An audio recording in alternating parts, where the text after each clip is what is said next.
All right, good evening, everyone. Welcome. Thank you for joining us tonight. My name is Rowan Neufeld, Events Coordinator for McNally Robinson Booksellers in Saskatoon. We're streaming live today from Treaty 6 territory, the traditional lands of the Cree, Saulteaux, Dene, Dakota, Lakota, Nakota, and Métis nations. So we're really pleased to present Dawn Morgan launching Unsettled, a reckoning on the Great Plains today with special guest host Erín Moure. So thank you both for being here tonight. Thanks as well to the U of R Press and especially Melissa Shirley for working with us on today's event. Before I pass things along, I have a couple of Zoom housekeeping items to share. We've enabled live auto captions, which you can access along the bottom of your screen by clicking live transcripts. And we'll also have time for some questions, I believe, towards the end of the evening. So feel free to submit them using the Q&A box along the bottom of your screen. All right, so without further ado, I'd like to introduce our guest host this evening. Erín Moure is a poet and translator of poetry based in Montreal. And she's published 18 books of poetry, a co-authored book of poetry, a volume of essays, a book of articles on translation, a biopoetics, and 2 memoirs, and is translator or co-translator of 23 poetry collections, 1 hybrid novel, 2 biopoetics. And her translation of Quebec poet Chantal Nouveau's This Radiant Life was awarded the 2021 Governor General's Literary Award for French to English translation. And we're so pleased to have her here today. Welcome, Erín. Thanks, Rowan. I'm really pleased to be here, and welcome to everybody out there in webinar land. I'm really happy to be here with Dawn to introduce you together to her book just out, Unsettled, A Reckoning of the Great Plains. It's a work of, I call it memoir fiction. I think it's called memoir creative nonfiction here.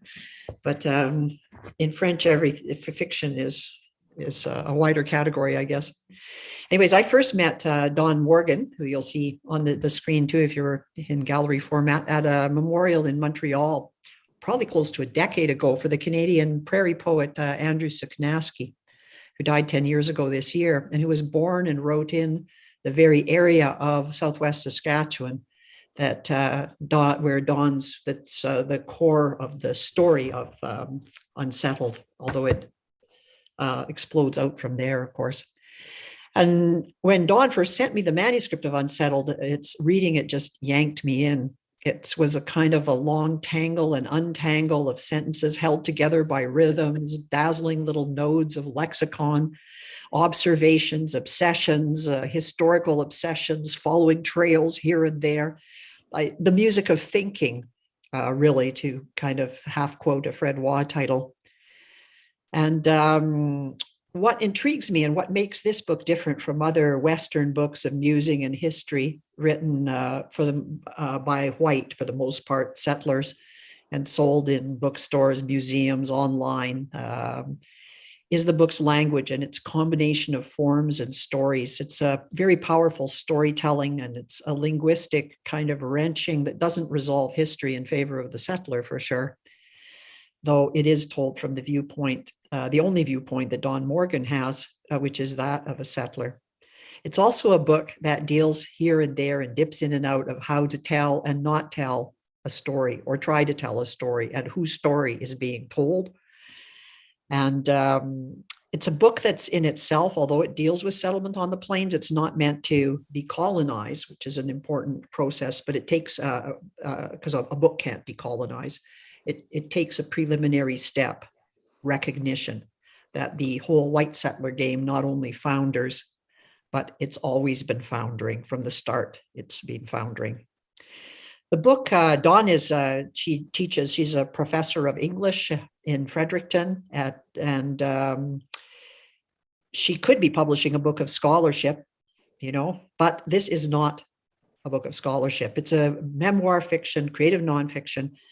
And for fiction, makes no pretense at mastery. In fact, fiction unmasters every thread it takes up, and it's a better tool for getting at some kind of truth, and is one way of telling a settler story that undoes what so many other settler stories and Westerns over time have done.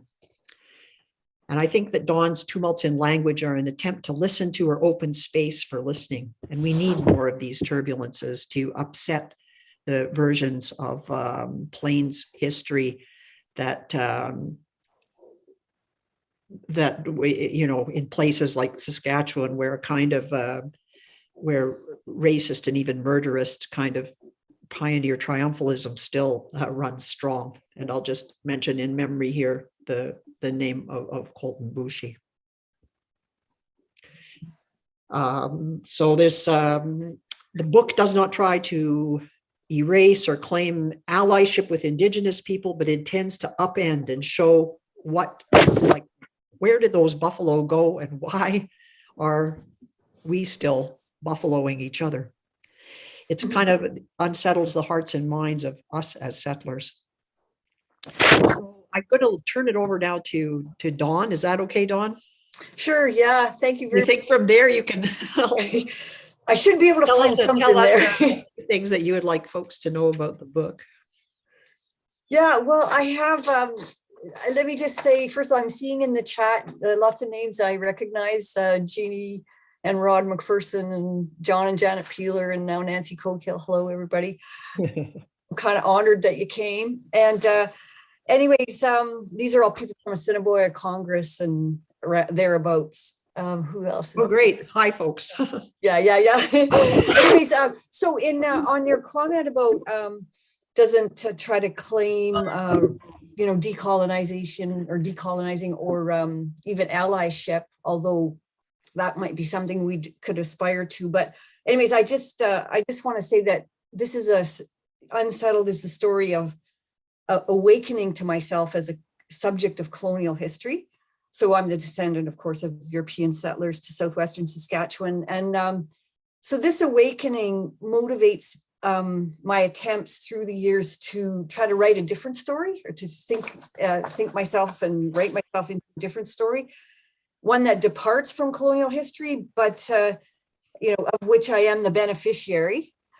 I have to start with that acknowledgement, but a story that doesn't deny or excuse or attempt to explain it away. But this is a bit of a quandary because we can't just say it's over now, and we're not doing that anymore. It's not simple, but we can all do our little part. And so, so I just try to tell my individual story in what wakes me up, what is the cause of this awakening almost, over 40 years ago. Are events in a corral in Cantour, Saskatchewan, which is just northwest of Swift Current, and then events in a graveyard in Swift Current, which I'll leave you to read in the first few chapters that unfold these events. But suffice it to say that I'm left speechless at these events, the sudden and violent deaths of my dad and the rancher he was working for there in Cantour, a man named Johnny Bradley. So all this happened over 40 years ago, 1979. So it's taken me a while to get the word out, as I say somewhere in the book. But it was not only me who was speechless, could not speak about this. I found hardly anyone else interested or able, or I couldn't find a context in which to talk about this stuff. So the combination of my loss of words and the broader social paralysis, what I call a social paralysis, makes language, speaking, reading, writing, it makes it both my problem and the solution to the problem. Right. So tell the story drives the writing of this book. So I picked a passage where I hope you can hear both the problem and the solution. So here is the place, my father's grave, and now is the time when telling the story of the one demands telling the story of the other. Only gradually could I see how we were trapped in the story of cowboys and Indians, and how that story had begun to chafe despite its allure and familiarity. I clutched on to my dad and Johnny Bradley, their corpses and stories, yet at the same time grasped onto the buffalo and the Assiniboine, their decimations and displacement necessary in my story and in history to put Johnny in that corral with an enraged bull and dad late for work, and then in the ranch house office with his rifle. The buffalo and Assiniboine had to be cleared from those plains by the first settlers, the parents of Johnny and Dad, to make their farm fortunes there and generate enough wealth to bankroll the romance of the buffalo on land formerly inhabited by the Assiniboine. Johnny had to amass the land and money required to forego crops more and more each year to be able to restore the buffalo to the plains as he set out to do. So to isolate and tell only the story of those cowboy victims or cowboy heroes of the corral, Johnny and Dad alone presumed the prior destruction of the buffalo and the Assiniboine that set the stage for the whole sorry culmination of our origins and the historical dead end it turned out to be. So the story of the buffalo and Assiniboine had to be told alongside the story of the corral, with the effect of holding Johnny and Dad and all their kin, including me, responsible for the deaths, displacements, decimations. And that's not entirely true either, or the whole story, since all of us, including the Assiniboine, are playing our parts in the stories to which we are born. And I tried and failed to tell both the story of the corral and the story of the clearing of the land to make way for farming and Bradley's ranch without siding with one and obliterating the other. I could not, yet I could not get on with any other story either. So I had no story or alibi to justify living there or grounding me anywhere else. So this is to be supremely unsettled. So I went on and on with my various jobs and paying the rent, but all the while I felt stymied and dishonest and stuck, unable for the longest time even to pose the question that might have helped of who would want to hear again the story, sorry or triumphant, of how the West was won for settlement by hunting the buffalo nearly to extinction and dispossessing the Assiniboine. To whom could I tell my sorrow about the destruction of the settler descendant cowboys, my own father, in their attempts to restore the buffalo to the lands where the Assiniboine had been at home? The very awkwardness of these sentences, these convoluted lines running on and around to the ends of the earth, when I try to lay it all out, it only lays out the whole problem. So that's my passage where I sort of hesitated to use the word convoluted in this reading because I don't want to scare you off. It's a fun convolution, I hope. But it does, it's where the prose kind of mimics and imitates the problem. Yeah. Yeah, exactly. No, the prose, going through the prose is like getting on a roller coaster, a wagon train. As I said on the back of the book, because I ended up writing a blurb for the book that it's as if Marcel Proust gallops past Cormac McCarthy. No Country for Old Men. And yeah, or the Border trilogy. I think of the Border trilogy and around and around and around and around. Right. But and then it turns out they weren't wandering very far at all in the end. If you start to actually look at a map. But the prose itself grabs me and makes me want to keep reading. And then just all the instances of stories within his stories, like you trying to capture maybe your dad's story, but which you can only capture a bit of. So his story can unfold only a bit, but he's not there to tell it. And in the process of trying to find a way to tell the story, so many characters, I just want to point out to everybody, so many characters appear in this book. And I'll just give you a little list so you can see. Borges, Walter Benjamin, Krishna, Sitting Bull, the Holy Fool, Don Quixote, John Palliser and his triangle, that little corner of Saskatchewan, the Great Plains, which I think is a character as well, Petopi and Arnoxapeta, the Blood and Blackfoot guides, Dan Williams, the Black Cook, which without that guy out there cooking he was with the Palliser gang, was he? No one else. I've never heard anybody ever mention Dan Cook. I mean, he's in the Palliser papers, but yeah, no. Dan Williams, yeah. I think he was a black guy who was the cook, and without him, all those guys would have died, and we wouldn't be telling the story at all. Yeah, absolutely, yeah. And there's Kafka, Jacob Bohm, who's the Lutheran theologist, one of the early theologists of Protestantism, Hemingway, Michael Alaris, the French surrealist and ethnographer. And I have to say, surrealism and ethnography are about the same profession. Georges Bataille, and then poets. There's the book's got poets in it. There's Lorna Crozier, Andrew Siknaski plays a strong role, including playing the Holy Fool. John Newlove, Patrick Lane. There's country singers. Graham Parsons' story is in there. There's South American stories like of Facundo and Martin Hierro. There's all these things. And Dawn, there's your mother, Nora, writing her memoirs right in the middle of your story. Could you tell us a bit about that, please? Actually, it's Nona, which is important. Nona, okay. I'm just reading no, my. it means ninth. Yeah, it means ninth born in right. Which it's kind of the reason that for her she was all about the nines, and so nines start to operate in my story too. Let me see. I do have. But she's one of the people who, in a sense, we find out in the book, prevented you by insisting on her own version of the story. She prevented you from telling the story. And she had insisted on, she kind of passed on to Dawn her version of what life should be, which is the Three Little Pigs tea towels, which also feature in the story. That and the Three Little Pigs, as we know, that's a great threatening story about housekeeping and how women should behave themselves, or pigs or people should, or the wolf will blow your house down. Yeah, well, so she so what I do with my so what I see my father as kind of his death and the death of Johnny Bradley, because what they're doing is they're trying to restore buffalo to the plains. So this aligns them with the critique of colonialism, because why do you have to restore the buffalo to the plains if not because they were, hunted almost to extinction?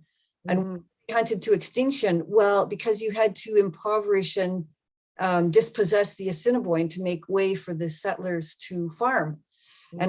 And so on. So I align my dad with that, even though I'm not necessarily claiming he was an anti-colonialist or anything like that. They were just sort of caught up. Well, no, there was a kind of an era when everybody had buffalo all of a sudden.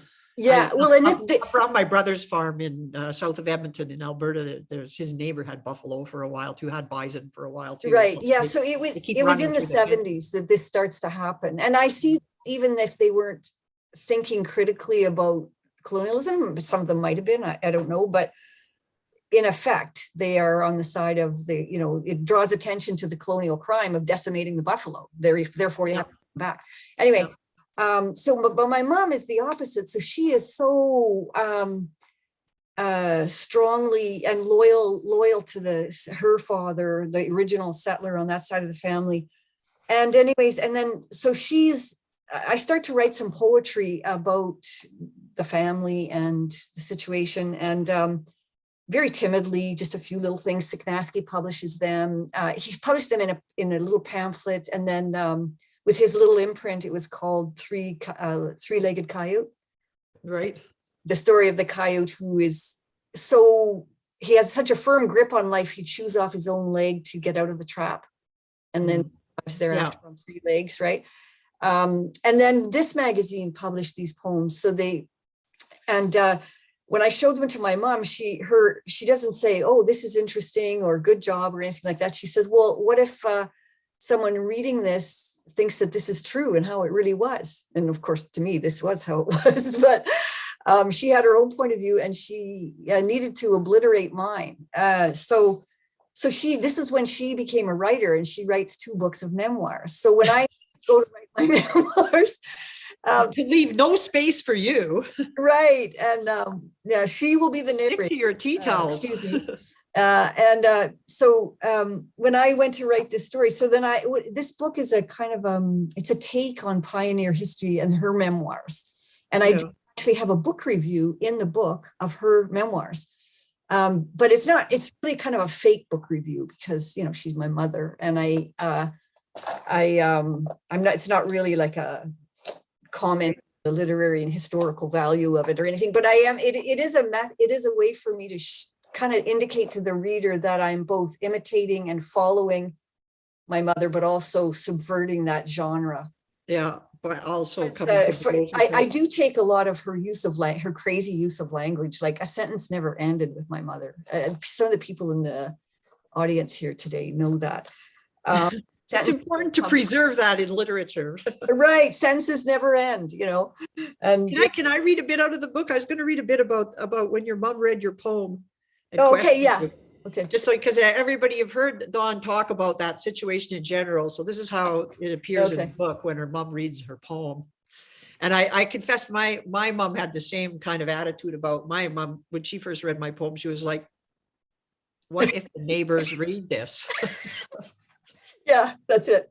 I don't know why. Like, why? Nothing, Mom. Anyways, after Mom read my poem, Work to Go with the Days of the Week, and questioned me on its contents and argument, I was stunned to realize that what I might write was life-threatening to her. Since I was not accustomed to having much consequence from her or anyone else, she must have feared I would topple and tear apart everything she worked so hard to make and maintain, getting 9 kids on their way in the world, body and soul, without much of a help a husband should offer after Dad left or was kicked out, and there were no words to bridge her version and mine, only then gestating. Startled, I dropped the pen and desisted, not wanting to lose both my parents just then. Thinking to outlive her, I retreated to my place in the pecking order of authority on what happened that Mum asserted then and there. But I later noted the words buffalo, Assiniboine, dispossession, and colonialism had never crossed her tongue or landed on any of her pages. I continued with my own version in secret. Often under cover of night, I assembled research materials, built up my archive of sources. I kept lists, I drew outlines. I even wrote drafts I then squirreled away according to an obscurely coded filing system. I dreamed up titles, works, and songs, but rightly or wrongly was more or less paralyzed as a writer from that moment until the day Mum died. Any composition of mine in deviating from the perfect circle of hers was tantamount to destroying both my mother and her story. It would be matricide. That horror even occurring to me in another dream, what I could avoid only by full and unconditional surrender to her authorship, despite my sense that not to tell my story was to put out my own eyes, there seeming something so slapdash and tentative about any place I might have in her story as just one of 9. I hasten to add that I was the only one who received hand-embroidered tea towels, and then 2 more sets in the years following, and one with kittens and one with sisters doing the work and marking the days, each more perfect than the last. My mother fully recovered her embroidery skills in making them, and I am convinced she wished for me to similarly succeed in life, except in writing that story or any other. So that's about how the mom controls her life through the gifts of tea towels. It's a complicated situation, eh? Yeah. But you can kind of see, folks, how the story unfolds and turns around and brings in these things. I think we can all recognize and have our own stories, especially if we grew up on the prairies with these prairie mothers of our generation, anyways, about tea towels or something else. My mother's story was a bit different. I'll just tell quickly, because there was one point I found this little embroidered pillowcase with some half-assed embroidery on it. And I asked my mom, what is this? And she says, oh, that's the embroidery I did for my trousseau. And the trousseau being a trunk. We had the trunk, but it had other stuff in it that you were supposed to gradually, as you went through puberty, embroider more and more things and fill up this trunk so that when you got married, you came with linens. All embroidered. And but my mom says, oh, that's the only one I did. She said, I did it badly on purpose so that nobody would make me do any more. Oh. And she told me, don't embroider. Well, you see, my mom was the opposite, where she did those first 3 little pigs tea towels for me. Although she was telling me, I didn't do this for you. She said, I did this because I was, when she was thrown from her horse, and this is one thing I love about Saskatchewan, is you don't get thrown from a horse, you get thrown from a horse with a name. This is a horse named Tinker. Okay. Got thrown from a horse named Tinker. And she had been taught to embroider, and she knew how to embroider, and it just fell out of her head somehow on the ground when she was knocked off her horse. And so, and it took about, I don't know, 15, 20 years later, she had time then to reteach herself to do it and thought it was important enough to do it. So she did this first, the three little pigs doing the work to go with the days of the week. And then she got better and better at it and did more and then gave them to me purposefully as gifts. But yeah, so still, I see them as like putting you in your place, like because I bet none of the pigs doing the days of the week were writing a book, Exactly. Yeah. They were, get the housework done. Yeah. I saw a question here. Yeah, me too. Sugnaski. Yeah. Why is, I was going to say, why is Sugnaski so important to the telling of the story? Maybe you could. Yeah. That's Jill Spellacy. Thanks for that question, Jill. Okay. So, Sugnaski, he takes on this role of the holy fool of the Orthodox, church, and so he becomes a figure. I hope in my book of transformation of transforming the significance of something from one thing to another. That's what he's doing in his poetry. And his poetry is also, it's full of voices and people. And what I like about his poetry too, is that inside each poem, there's somebody there listening and commenting on what's going on, sometimes two or more people. And so there's these sort of nested stories. And I think that it probably harks back to other and older forms of storytelling, but they're in poems and they're like short line, word presentations.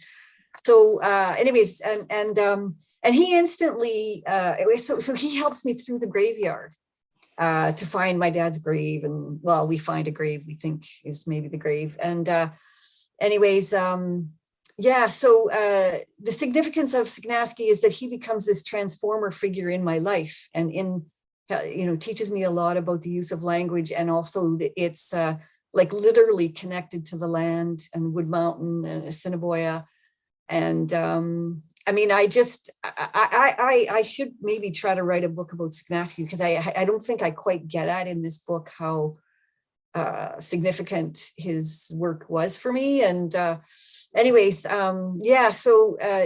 as a transformer, the transformation of experience into language and language into experience. That is something like that.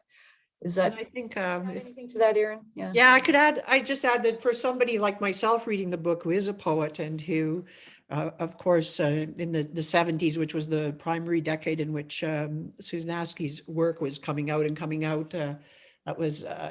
was a kind of a work that spoke to the prairies in a way that I recognized, because he came from a Ukrainian supposed Polish background. I never know about how the Polish are in Western Ukraine. Well, his mother was Polish. Okay. Yeah, anyway. Who knows if she came from Western Ukraine? Maybe not. Because I see. We're designated as Polish without necessarily being Polish. But anyways, that kind of complicated border history, and it was like he inherited that from the immigration, but he played out the kind of life on the land that was very close to the way the kind of peasant life I learned from my own mother, from the same kind of area where people had, my mother said that when they came to Canada, and they came in 1929 up in northwestern Alberta, that they didn't feel really alienated from the land because there was many of the same kinds of plants growing.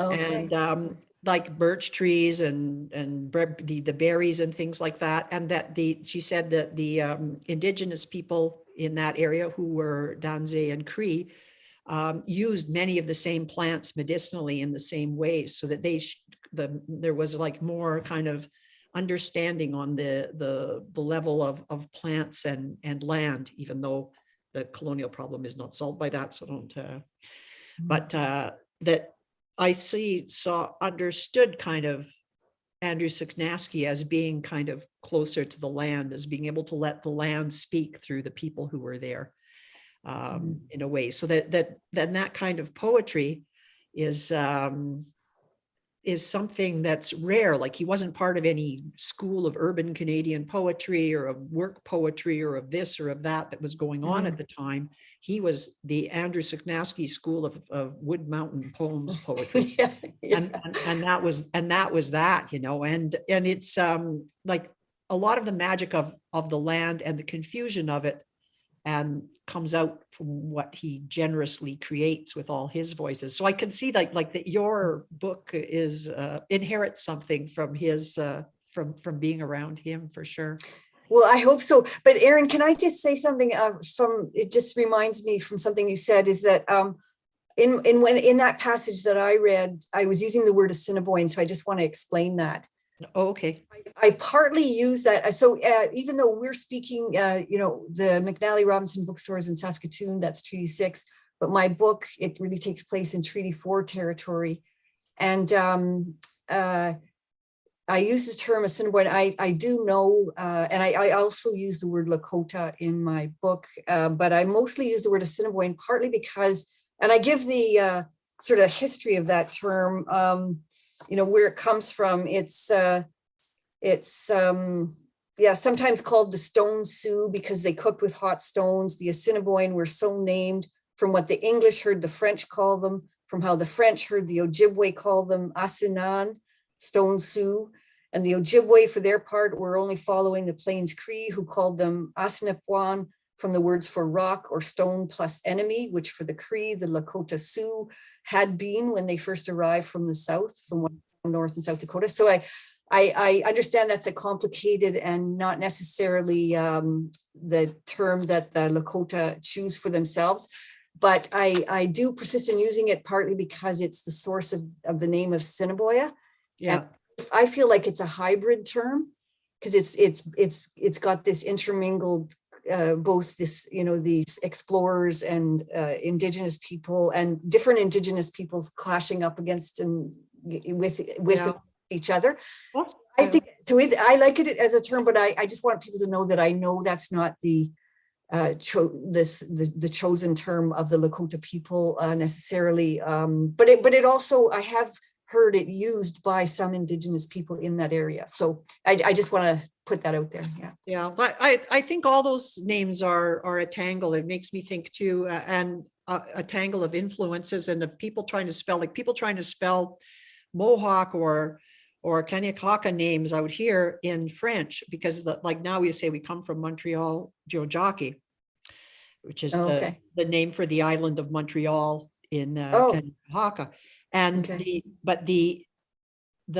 we have that. There's a place in French called Châteauguay. Yes. And that is Tiohtià:ke. Chateau is the way the French people wrote Tiohtià:ke.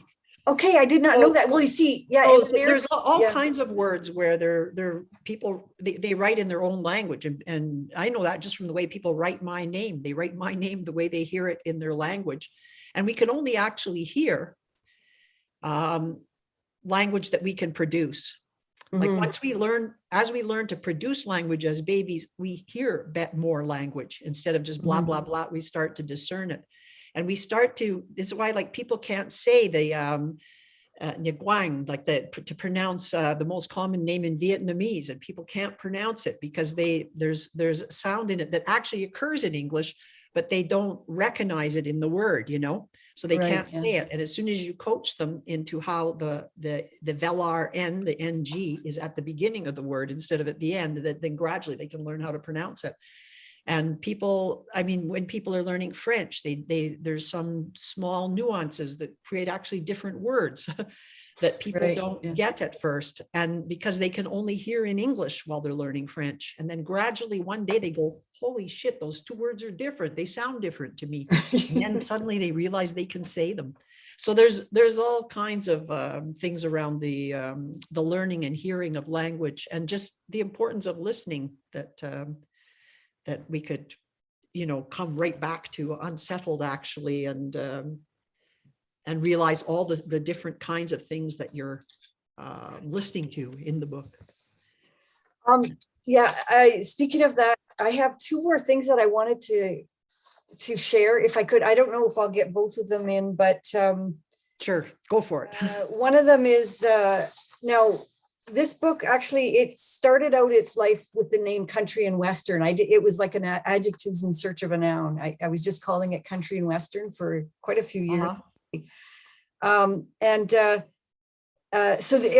this, I just picked a passage where I wanted to address this question of crossing over from nonfiction to fiction, because yes, this is marketed as a memoir, creative nonfiction, maybe in some places more creative than others, because it does cross the line into fiction in some places. I try to always indicate more or less when that's happening.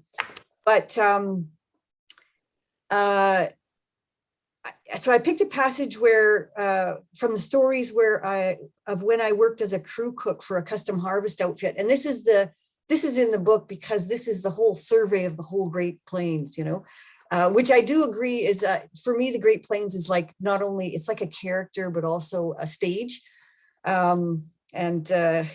I like how it gets cooked up by the cook going around. Yeah. Well, and also I think of the prancing antelope in Wyoming and Cabri, where my parents were born in just northwest of Cantour, that's the French word for antelope. And if you see the antelope prancing, even to this day around Cabri, they kind of, they jump sideways and they jump pairs. Yeah, they're fascinating. Anyways, so what's them around Medicine Hat? Yeah, so they're just amazing. And anyway, so in this passage, this is when I went with the combiners. We went from Assiniboia down through the Big Muddy, crossed the border at down by Willabunch, Bengoff, and then cross the border at Redgeway. And then we drive straight down to Cheyenne, Wyoming, and then on to Farnsworth in the Texas Panhandle. So I just, and then what we're doing in that work is we're following the maize and then the corn, the wheat harvest down through the plains and then coming back up. And the idea is to alrive back in Saskatchewan and around Assiniboia for the wheat harvest there, right? So anyways, as we turn back north, we're down at the Panhandle and so on, and then we turn north and we have to go through Dodge City, Kansas. So this is a passage where we cross over between fiction and nonfiction. So I just want to read this passage, okay? So as soon as we finished at Farnsworth, we headed over to Oklahoma, where we had work lined up. And actually, this is a passage where I think it sounds just almost exactly like a settler history, right? It's like, but then with a difference. As soon as we finished at Farnsworth, we headed over to Oklahoma, where we had work lined up to keep us busy for a couple of weeks. Then on a rainy Saturday, we rolled out of Hobart and drove north into Kansas, where work was waiting for us up around Selden to the northwest. And, in this kind of a world, everything is northwest or southeast or, due south and so on. Our route took us right through Dodge City, and there was no way to avoid driving right through the town on a short jog back over to Highway 83 north. I thought there would be some excitement or jokes about driving into Dodge and then getting out of it, because we're a convoy of trucks and cars and trailers and so on, communicating on two-way radios. So I thought there would be some excitement or jokes about driving into Dodge and then getting out of it, sightings of Miss Kitty or Marshal Matt Dillon or something. But the radios went quiet, and I had the sensation the audio in the whole world suddenly went dead. We drove past silent lumber yards and equipment dealers and hardware stores, the drugstore, the courthouse, even a saloon, and it all seemed to go by in slow motion, in some other order of motion. People walking on the streets slowed right down, broken up in time. And I thought it seemed that way because of how Dodge is normally just a movie or a TV set, a coordinate on the map of our imaginations that studs the language. And so everyone knows what it means to say, we have to get out of Dodge. The urgent need to avoid trouble by leaving, or she never did get out of Dodge, or be trouble in Dodge if you do or do not do this or that. So when we pulled into actual Dodge, all those ways of trying to dodge situations or get out of the way of the hammer or stampede, the gunfight at sundown, we found ourselves driving right through it and felt beside ourselves, unnerved, stilled, and maybe a little doubtful about who we were just in those moments, as if we suddenly became aware of ourselves as fictions, passing through the courthouse especially, which I think faced the saloon right across the street. Or did I imagine that? It was like finding myself in a pasteboard pop-up world, like a dollhouse or a toy town, but life-sized, as if suddenly we were driving through the essence of country and Western, familiar and strange, where the law meets the outlaw, trying to get out of Dodge, as if the founding myth of the West was a stage on which all the gunslingers get up, dust themselves off and walk around. And we were among them, actors on the set, dark strangers riding into town or heading out on a horse with no name. Yeah, so so that's a real actual memory of an experience, but it was my experience of passing into and out of the fictional world of country and western in Dodge City, Kansas. That gets brought into it. Yeah, might be a good time to ask. There's a question here, a couple of questions I've got in the Q&A. This is from Andrew Klein, and he says, as someone used to academic research, did you find it strange to be writing a personal story, doing research on your own history? Did you find it difficult or painful to select some aspects of your own story to present and to remove or suppress others? Yes, Andrew, I did. I'm actually having a nervous breakdown right now as we speak about all of this. Like this is very personal. I don't normally do this. But at the same time, I felt a compulsion and also a need to do it in terms of situating myself, which it's kind of late in life to be doing that. But it's like a coming clean, you know. So I didn't. To me, the material to include was an agonizing decision. What's agonizing is, you know, kind of communicating this deeply personal motivations and stories, and also that have been kind of, well, you know, painful, heart-wrenching, unpleasant. You know, I hate to say something so shallow as, but like embarrassing, or like, I mean, you know, my parents were not the king and queen of England, right? I didn't come from a castle. I'm sorry to tell you. Yeah. So, but yeah, it was a way of, I don't know, I guess it was an important thing for me to do. And I think actually I have been held back a little bit in my ability to write as an academic, because this is the writing that I needed to do. And so I'm really, I'm glad, but I'm really pleased that the University of Regina Press wanted to publish this book. I mean, I see David McLennan is here tonight. Thank you so much, David. What a great press to work with. And this is like my dream press for this book. Hey, this is a great place for it to be and to come out into the world too. So I don't know if that really answers your question, Andrew, but yeah, I have found it difficult, not the material itself, but it's the making public of it, which is very hard for me. But I don't know. I felt I maybe you won't be able to really evaluate it till after I'm dead, because I can't. You know, I don't know if this was really the right thing to do, but I felt a need to do it. Yeah.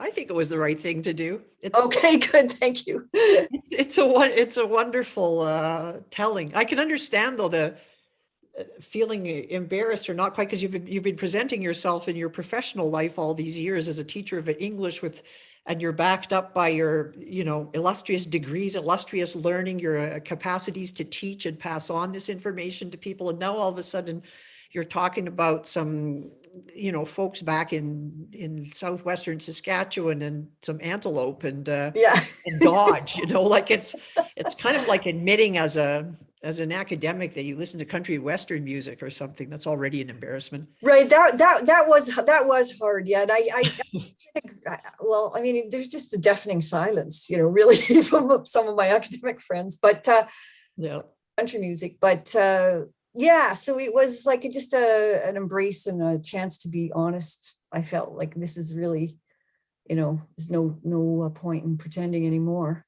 I do country music. I listen to country music too. I always have, but also classical, but also country music. Jill Spellacy has another question. And I think it's kind of, it fits with the question of letting the personal out, and it's returning to the ritual at the graveyard, the mouth of hell laundromat. That seems to embody the story. How so? Why does it seem to embody the whole story? What would you say about that? Well, you know, it mixes the sacred and the profane in that whole passage. Actually, and I talk about how Siknaski, you know, laundromats and the steam and the lost, we can't find the grave. And then, you know, something as profound as, you know, hell. But they all come together, and Signaski makes his poetry kind of makes something of that. So I think that passage is important, and also because this is one of the things that Signaski taught me how to do. I hope, to the extent that I can do it. But what he always did was he would always see kind of the most ordinary thing, like the steam coming out the back window of a laundromat, and any kind of a really mundane, ordinary situation. Suddenly, he would just look at it in a certain way, and there'd be like almost like you could imagine a gold halo around it. Suddenly, Right. Can you read us a bit from that section? Pardon me? Can you read us a bit from talking about that happening? Yeah. It's sort of just read a couple of paragraphs, even if you started, say, on page 60, standing in our coats. Okay. Well, one of the things that I do in that chapter is that we can't find that. We think we have the wrong grave number because we can't find the grave with that number in the grave. So I phone the owner of the laundromat, and then he says he'll phone us right back. So then we hang up the phone, and then we go to Moscow in the interim, in between when we hang up the phone, and then he calls us back. So that's and that gives me a chance to go to Moscow and an opportunity to take a break there. But I'm just trying to find that passage. Okay, so standing in our coats outside the back door of the laundromat, we look toward the graveyard through the wire fence. Our exhaled smoke curls upward to merge with the steam coiling up from the dryer vents. The laugh we shared earlier still flickers at the corners of Signaski's eyes. So, of course, it's the grief talking, right? We have split a gut, falling down laughter about the fact that we can't find the grave after all that we've been through to get there. And that all my dad went through, and all the violence of the deaths and the gruesome and the gore and everything about it. And then we can't find the damn grave. The laugh we shared earlier still flickers at the corners of Signaski's eyes. In the instant before the payphone begins to ring, the undertaker getting back to me about where to find the grave, I wince at a sensation of doubt that rolls over me like a cloud. Signaski's idea is that my nightmare about Dad's death, his remorse and suicide, my not knowing about it, or about the funeral or the grave, followed by the shock of knowing all about it, or nearly all, and the crumpled bodies of man and beast in Johnny Bradley's corral, the final blast from the farmhouse kitchen office, and all that could only be accommodated and dispelled by going through with the burial, the physical experience of loss and paying of respects. Signaski told me the story of Antigone, of the ancient Greek tragedy. So this is, again, like mixing something as profound and grand as classical Greek tragedy with this laundromat, right? Yes, exactly. Against all reason and the law of the land, Antigone insists on burying her brother, giving him proper rights more than once, despite his disgrace in betraying the powers that be, risking her own life to offer relief to her kin guilty of treason. The terrible choice between what is owed to kin and what to community did not overwhelm the Greeks when they encountered it, Signaski said, but became the source of their literature, the flowering of their poetry, tragic and comic, enactment of loyalty to both in actual places at set times, Cantor, Swiftcurrent, Assiniboia, Wood Mountain. So that actually brings a kind of a grandeur to that answers the question, I think. Yeah. Answers Jill's question. Dennis Grunding just has one more question here, because we've probably got about 5 minutes because we wrap up. He's Dennis says, Dawn, I enjoyed reading your book and reading about your parents, and knowing you come from a large family, I was surprised that only one of your brothers surface in this book. Where are your siblings? Well, of course, the only members of my family who appear, like of my direct family, are those who have passed away, right? Yeah. So because I just didn't feel that I could, I guess I say early on in the book, when all this bad news happens, is that we got out of Dodge 9 different ways. We're nine kids, right? And we got out of Dodge 9 different ways. And then I proceed to just focus on how I got out of Dodge, and actually never did get out of Dodge, really. I'm still origins are really that corral, and I'm in Dodge. But so I can't speak for my siblings. I just not everybody is. Some of them are congratulatory about the book and happy to read it and looking forward to it. Others less so. I mean, it's a very discomforting story, you know. Yeah, and well, that happens. I think that makes total sense to me. That because myself, when I've written, you know, bio poetics or books where or memoir, I have a memoir nonfiction as well, where only there's a couple of people who are not dead who appear in it, but I had to ask everybody who wasn't dead, who was in it, if they wanted to appear, if I could, they minded what I said here, and should I change their name? And all of them said, change my name. There's okay, 5 or 6 of them. They're like, no, it's fine what you said, Erin, but change my name anyways. Like, I don't want to be in your book. Thank you very much. So okay, well, yeah. So just the dead people have their names, and me. So right, yeah. So I should say that I did change some names of living people who are in my story. I did change some of them, or I just called them by their social role, like the crew cook, or no, I was the crew cook. The crew, what is he? Oh my God, what do I call him? He's the crew boss. The crew boss, yeah. Yeah, right. The boss's wife and the crew boss's daughter. So I just call them that. I don't call them by their actual name. I don't think it was partly because I use other people's to put other people in our books without changing it somehow myself, you know.